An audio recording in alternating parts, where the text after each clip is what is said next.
Good morning. Thank you all for coming. We do really appreciate it. For those of you that don't know me, I'm Ryan. I'm Artie's oldest and best-looking son. Of course, Jeremy couldn't be here today to defend himself. He's very sick, as is my son Dakota. So they do send their love along, and wanted to thank you all as well for all the support and comfort you give in the family. So thank you. Character. I think that everybody that knew Mom both knew she was and had character, right? There was a little occurrence at the showing where Vicki Ramsire, I didn't see her today, but she came up to the showing. I hadn't seen her in probably 15 or 20 years. She came up and said, "You don't remember who I am, do you?" And I said, "Yeah, I do. You're Vicki Ramsire." She said, "How did you know that?" I said, "Because you're a character, just like Mom." And that's kind of the way people can move through your life and you really remember them, right, is because of their character. Mom was mischievous, curious, funny. That laugh you'd hear across the room. Outspoken, you never had to guess what side of a debate she was on. She was going to tell you. She'd let you know, often starting the debate, because she had heard other people talking about something that she either did or didn't agree with.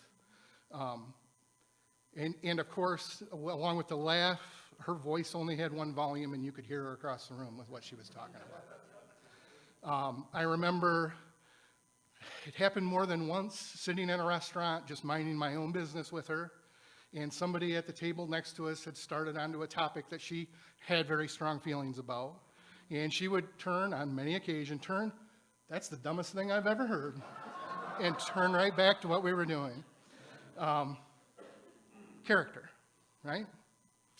When we were little kids, she wanted to get us out of Detroit because of the rise in crime. So we left for the west side of the state. We ran a little country store while living in a one-room cabin. Double bed bunk beds were all the fashion in that little cabin. We wintered in a counselor's cabin at a Summers Boys as groundkeepers one winter, and I'm sure still not real sure we weren't squatting that winter. It could have been possible.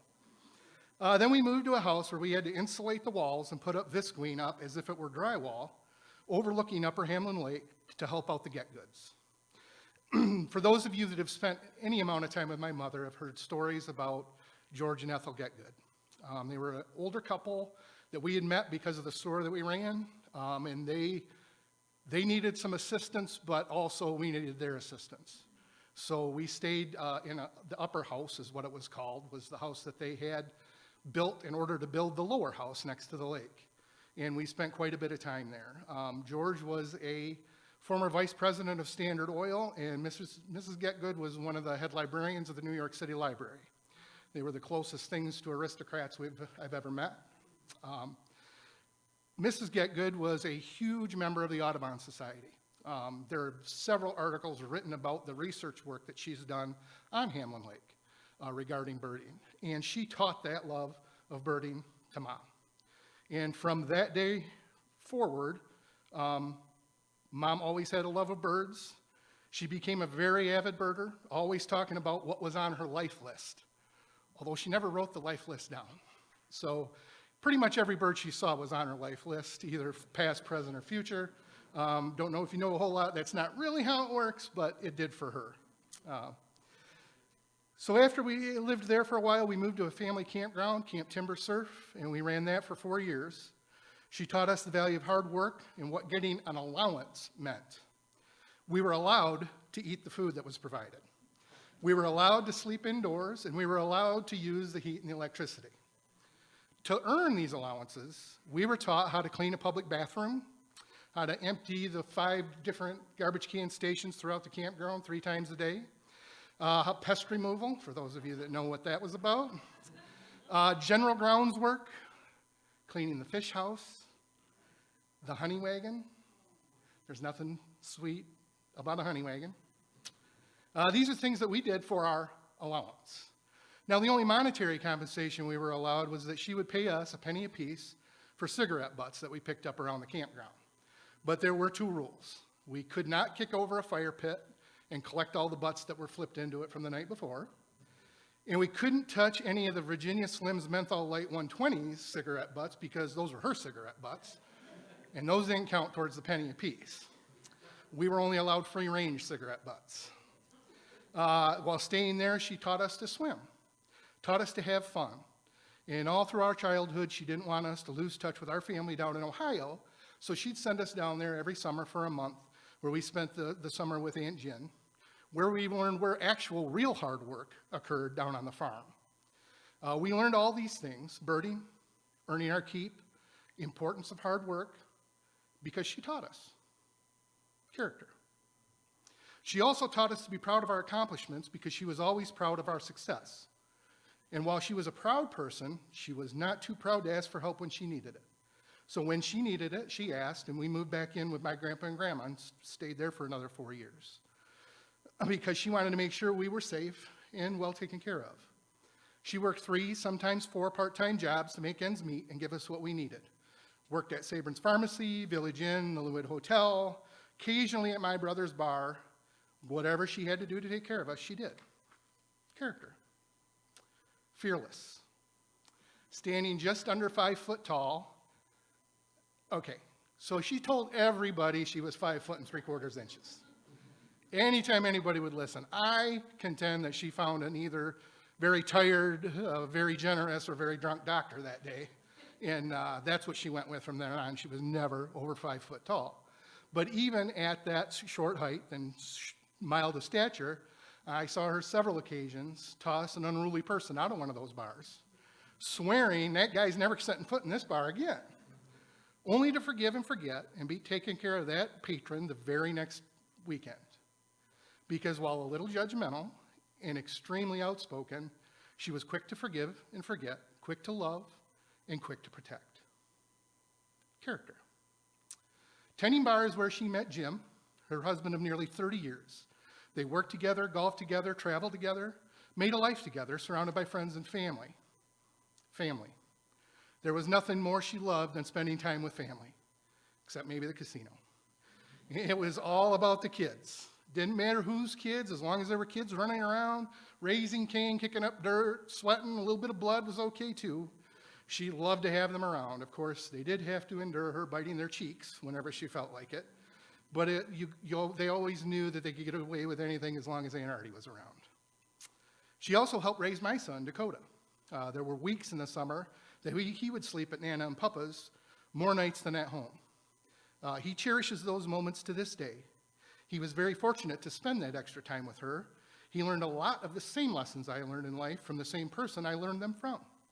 That's special. And I know that her character rubbed off on him because it rubbed off on me. Now, there are a lot of reasons that she had character, but she also was a character. And I recently read a quote that said, "They say you die twice. One time when you take your final breath, and a second time a bit later on when somebody says your name for the last time," meaning when your story dies, right? Now, we are completely unable to prevent that from happening entirely unless we become some horrible figure in history, right? But we can work to prolong that a little while. And the way we do that is by telling the tales of the people that we love that have passed. Tell their stories to share their character, both being and having, right? So now we're going to do the sharing. And I do ask if you have any story that you would like to tell about Mom. Try to keep it at least PG-13 for the crowd. But please share it, and I'm going to kick things off with a few of my favorites. The first one was band. A lot of people had said, "We didn't realize your mom was a percussionist." She was. She was a percussionist in high school. She played for the Saginaw Bay Symphony Orchestra. She was very proud of her drumming, very proud of the fact that when she went to Pinconning, the marching band earned a 1 at the state championship. And the next band from Pinconning to win a 1 at the state championship was the band that Nicole and I were in 80-something. But when they won back then, they got invited to go to a Lions game and march at the Lions game, march on live TV. And they did. And that wasn't the part that she was the proudest of. The part that she was the proudest of was that while she was marching at halftime for that Lions football game on national TV, she smashed her breast between the cymbals. She said, I think I'm the only person to do that on live TV. So that's what she was proud of. Another story that she often told regarded her and my Uncle Randy, her brother. He was a couple years younger than her, always quite a bit larger than her, and bullied her incessantly. That's what she said. He just said that she wouldn't leave him alone. But he had just gotten a brand new 12-gauge shotgun one Christmas and was outside doing a little target practicing. And of course, if you knew Mom, she was a bit of a daredevil. You can see from the pictures over here where she's riding what are those things called? Segway, riding a Segway, tried to take a ride on a rope swing and crashed to the ground. I remember a time when my brother, when he was 4 or 5, got his first skateboard. She immediately hopped on it and broke her ankle. But with Uncle Randy and the shotgun, she insisted that he let her shoot it. I'm going to shoot this thing. I'm going to shoot this thing. You got to let me shoot it. And he said, okay. And so he handed her to it and said, you need to hold it about 4 to 5 inches away from your shoulder. Yeah. And she did, and she got knocked right on her ass like you think she would.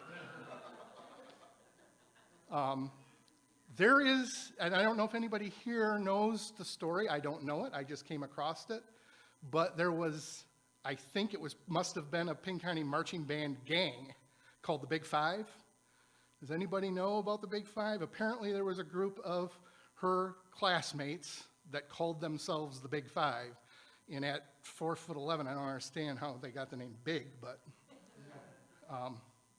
one last one that I have, and this involves Aunt Kathy, so sorry if I show a little bit about you. One story, she came back shortly after Grandpa had died. Aunt Kathy, Mom, and Grandma went to settle Grandma's funeral arrangements so that would be off the table. Do you remember this? And they went right to Rivertown, where her showing was. And the three of them, I don't know if you've ever been around the three of them, when it was just the three of them together, they were goofy. And we all have very dark senses of humor. So they got joking about pulling a stool over and helping Grandma get into the casket so she could test drive them. And they were laughing so hard, the poor Dave Ramsey from the funeral home came around the corner to see what was going on because he had other mourners there that he was working with. So, but yeah, that's the kind of character Mom was. So anybody that would like to tell any story about Mom, please.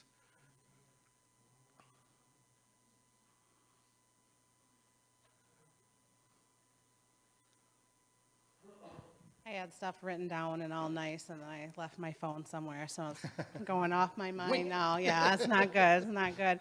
But I kind of wanted to talk for Kim and I because we were, Aunt Artie's nieces, at least on this side of the family. She only had us over here, so I felt special. Only being. I did get my middle name from Aunt Artie, so that's kind of cool. We have that in common. But I know Kim and I talking over the last couple weeks and things like that. You were always sure to find Aunt Artie at a party or a get-together. She was the person you wanted to sit with because you were going to be able to be whoever you wanted to be, and it didn't matter.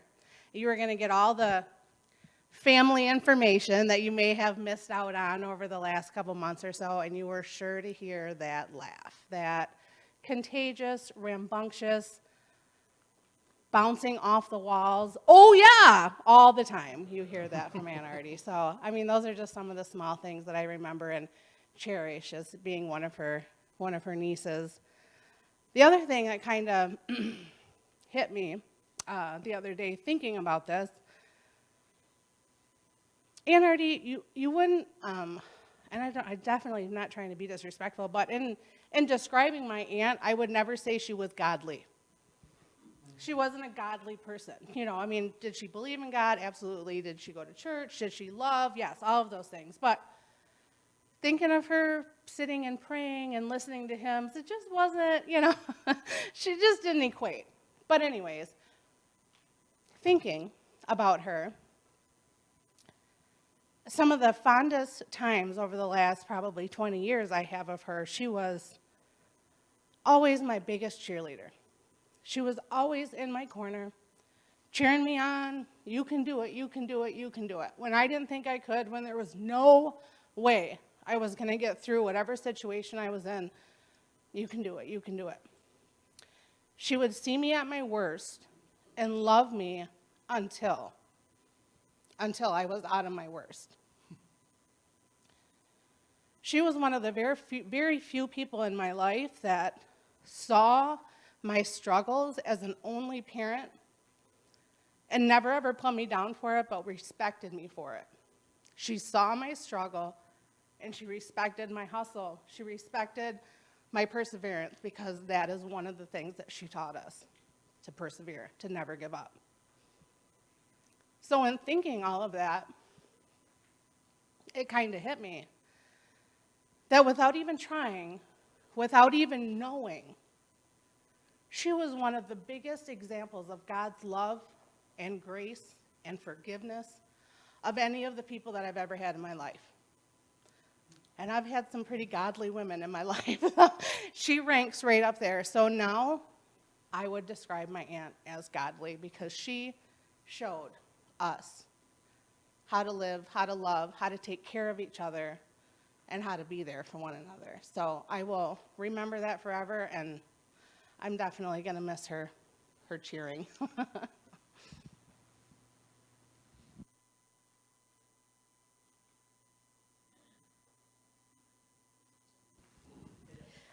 I am one, not of the five, but I did hang around with Artie a lot in high school.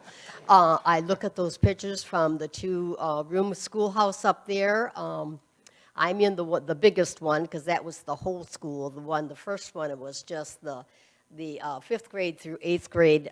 So Artie's in both of them, of course. But I just have to smile when I look at those pictures, because those were really good days, and we all enjoyed everybody that went to school there. We were probably the outcasts, because most of the families that went there were all the Lamberts and the Wackerleys and the Rylances. So we got to be really good friends with all our farmer people around us. So I just wanted to let you know that she was a lot of fun to be with. And the 5, I probably could tell you, but I'm not going to. Not going to out them, huh?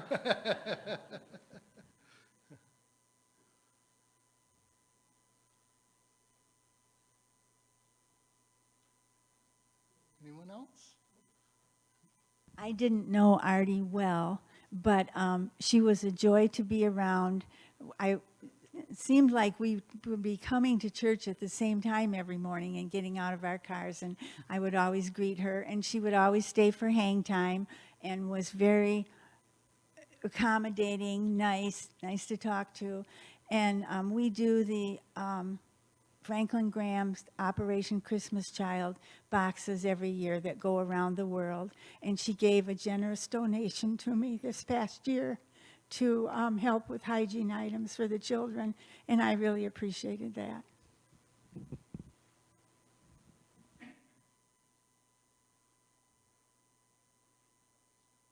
Anyone else? Brian, since you threw her under the bus already, when Jim and Artie first came here, and of course Jim and I were talking about, he put our air conditioning in here. We couldn't remember how many years ago that was. How many years ago was that? But anyway, since one day I was leaving the golf course, Maple Leaf, and I'm coming down the road, and there's Artie standing by the house right there. And she was going like this.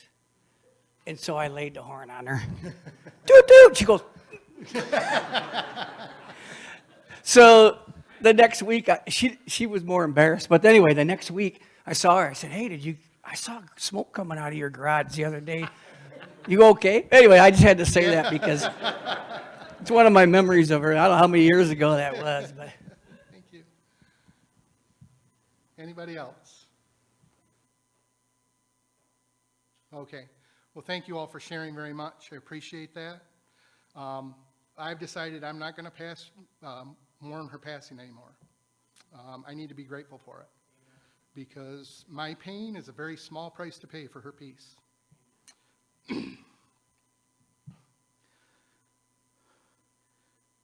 When he heard of my mom's passing, a very close personal friend sent me this poem from Robert Frost, and I think it sums Mom up completely. Nature's first green is gold, her hardest hue to hold. Her early leafs a flower, but only so an hour. The leaf subsides to leaf, so Eden sank to grief.